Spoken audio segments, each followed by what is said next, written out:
제18장. 그때 이스라엘에 왕이 없었고 단지파는 그때 거주할 기업의 땅을 구하는 중이었으니 이는 그들이 이스라엘 지파 중에서 그때까지 기업을 분배받지 못하였습니다. 단 자손이 소라와 에스다올에서부터 그들의 가족 가운데 용맹스러운 5사람을 보내어 땅을 정탐하고 살피게 하며 그들에게 이르되 너희는 가서 땅을 살펴보라 하매 그들이 헤브라임 산지에 가서 미가의 집에 이르러 거기서 유숙하니라. 그들이 미가의 집에 있을 때에 그 레위 청년의 음성을 알아듣고 그리로 돌아가서 그에게 이르되 누가 너를 이리로 인도하였으며 내가 여기서 무엇을 하며 여기서 무엇을 얻었느냐? 그가 그들에게 이르되 미가가 이러이러하게 나를 대접하고 나를 고용하여 나를 자기의 제사장으로 삼았느니라 하니라. 그들이 그에게 이르되 청하건대 우리를 위하여 하나님께 물어보아서 우리가 가는 길이 형통할는지 우리에게 알게 하라. 하니 그 제사장이 그들에게 이르되 평안히 가라. 너희가 가는 길은 여호와 앞에 있느니라. 이에 5사람이 떠나 라이스에 이르러 거기 있는 백성을 본즉 염려 없이 거주하며 시돈 사람들이 사는 것처럼 평온하며 안전하니 그 땅에는 부족한 것이 없으며 부를 누리며 시돈 사람들과 거리가 멀고 어떤 사람과도 상종하지 아니함이라. 그들이 소라와 에스다올에 돌아가서 그들의 형제들에게 이르매 형제들이 그들에게 묻되 너희가 보기에 어떠하더냐? 일어나 그들을 치러 올라가자. 우리가 그 땅을 본즉 매우 좋더라. 너희는 가만히 있느냐? 나아가서 그 땅 얻기를 게을리하지 말라. 너희가 가면 평화로운 백성을 만날 것이요 그 땅은 넓고 그곳에는 세상에 있는 것이 하나도 부족함이 없느니라. 하나님이 그 땅을 너희 손에 넘겨주셨느니라 하는지라. 단지파의 가족 중 600명이 무기를 지니고 소라와 에스다올에서 출발하여 올라가서 유다에 있는 기럇 여아림에 진치니 그러므로 그곳 이름이 오늘까지 마하네 다니며 그곳은 기럇 여아림 뒤에 있더라. 무리가 거기서 떠나 에브라임 산지 미가의 집에 이르니라. 전에 라이스 땅을 정탐하러 갔던 5사람이 그 형제들에게 말하여 이르되 이 집에 에봇과 드라빔과 색인 신상과 부어 만든 신상이 있는 줄을 너희가 아느냐? 그런즉 이제 너희는 마땅히 행할 것을 생각하라. 5사람이 그쪽으로 향하여 그 청년 레위 사람의 집 곧 미가의 집에 이르러 그에게 문안하고 단자손 600명은 무기를 지니고 문 입구에 서니라. 그 땅을 정탐하러 갔던 5사람이 그리로 들어가서 색인 신상과 에봇과 드라빔과 부어 만든 신상을 가져갈 때에 그 제사장은 무기를 지닌 600명과 함께 문 입구에 섰더니 그 5사람이 미가의 집에 들어가서 그 색인 신상과 에봇과 드라빔과 부어 만든 신상을 가지고 나오매 그 제사장이 그들에게 묻되 너희가 무엇을 하느냐? 잠잠하라. 내 손을 입에 대라. 우리와 함께 가서 우리의 아버지와 제사장이 되라. 내가 한 사람의 집에 제사장이 되는 것과 이스라엘의 한 지파 한 족속의 제사장이 되는 것 중에서 어느 것이 낫겠느냐? 그 제사장이 마음에 기뻐하여 에봇과 드라빔과 색인 우상을 받아가지고 그 백성 가운데로 들어가니라. 안녕하십니까 사랑하는 큰숲 가족 여러분, 8월 5일 큰숲 매일 말씀 시작하겠습니다. 오늘 본문은 사사기 18장 1절에서 20절까지 말씀으로 어제 본문 미가의 제사장과 이어지는 어떤 그러한 본문이겠습니다. 어제 여러분 아시겠지만 미가의 집에 제사장이 있었죠. 그 제사장을 미가와 단지파에서 넘어온 자들이 빼앗아가는 그러한 장면입니다. 단지파는 이 땅을 소산으로 받았는데 그 소산받은 땅이 아모리 족속의 어떤 침입과 아모리 족속이 계속 침범에 들어오기 때문에 다른 땅을 찾으러 떠나가는 중이었습니다. 그런 가는 길가에 바로 이 미가의 집이 있었고 이 미가의 집에서 이 5명의 단지파에서 나온 5명의 정탐꾼들이 제사장의 후손, 또 여기 오늘 본문의 표현에서는 레위 소년이라고 표현되고 있는데 여튼 이 레위 소년을 이제 납치해가는 그러한 장면이죠.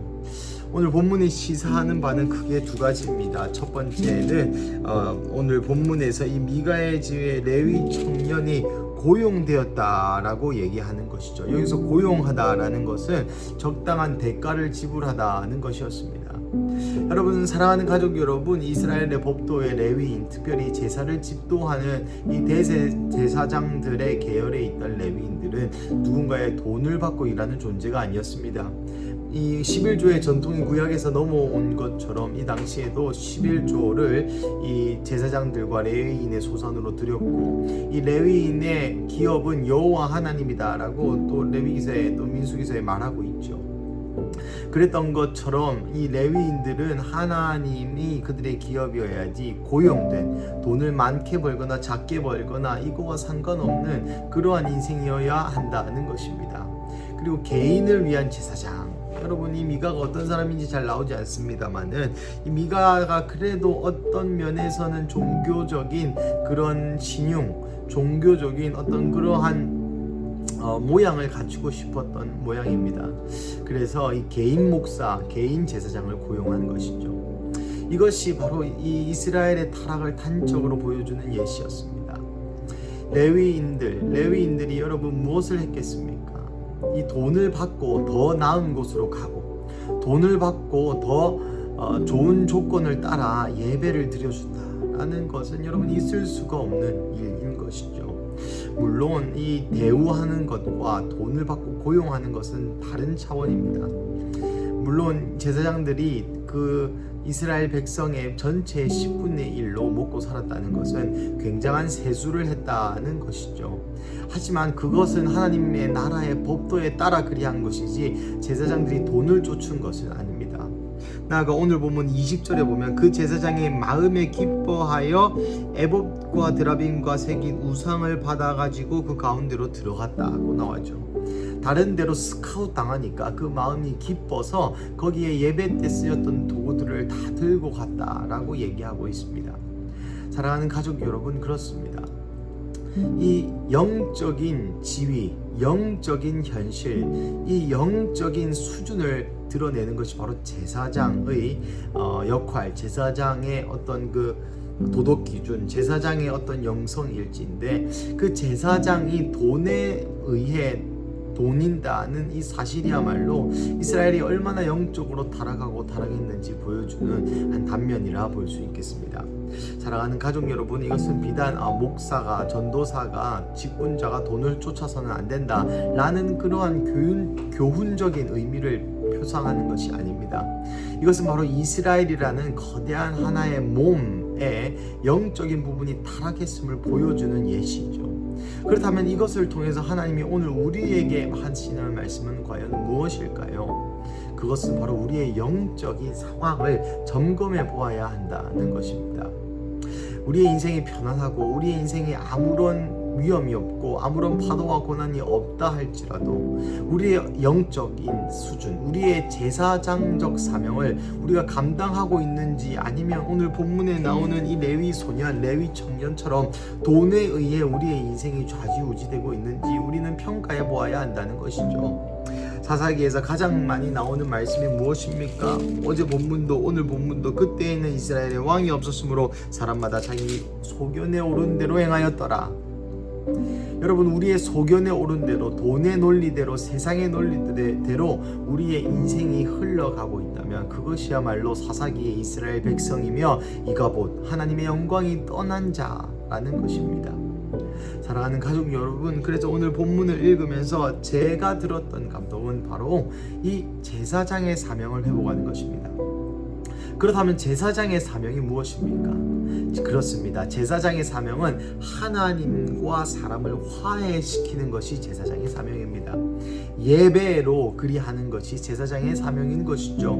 그래서 우리의 인생 가운데 제사장의 사명이 무엇이냐 물은다면, 나를 통해서 나의 공동체, 나의 몸과 하나님이 가까워지는 것, 나를 통해서 사람들이 하나님께 나아갈 수 있고, 나를 통해서 하나님이 보이고, 나를 통해서 내가 예배함으로 나의 있는 가족, 동네, 직장, 환경을 바꾸는 것이야말로 제사장적 사명이라는 것이죠.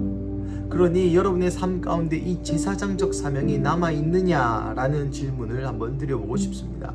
저도 마찬가지고요. 제가 비록 직업이 목사지만 저를 통해서 우리의 청년교회가 비움새가 하나님을 보고 있냐, 하나님을 볼 수 있게 되냐는 다른 문제인 것입니다.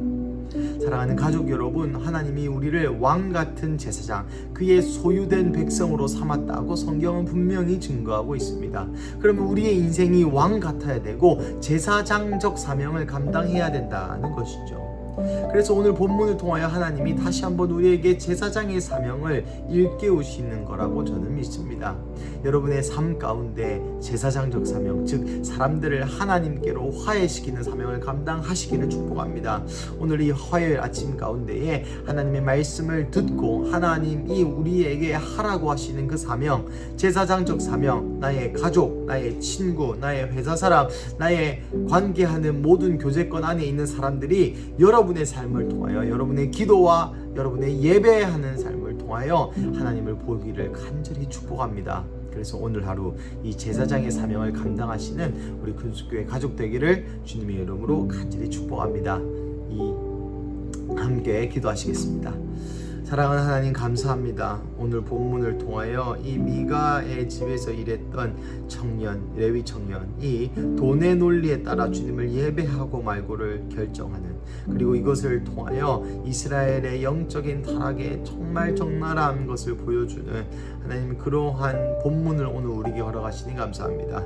주님, 우리도 이와 같이 제사장적 사명을 주님께서 허락하셨는데 내 인생이 여전히 돈의 논리에 따라 좌지우지됨을 주여 용서하여 주시고, 이 화요일 아침 다시 우리가 제사장적 사명을 일깨워 나의 모든 교제권 안에 있는 자에게 하나님을 소개하고 하나님과 그들 가운데 화해가 있게 하는 그러한 근수교회 가족 한 명 한 명 되게 하여 주시옵소서. 주님 감사합니다. 이 모든 말씀 살아계신 예수님의 이름으로 기도합니다. 아멘.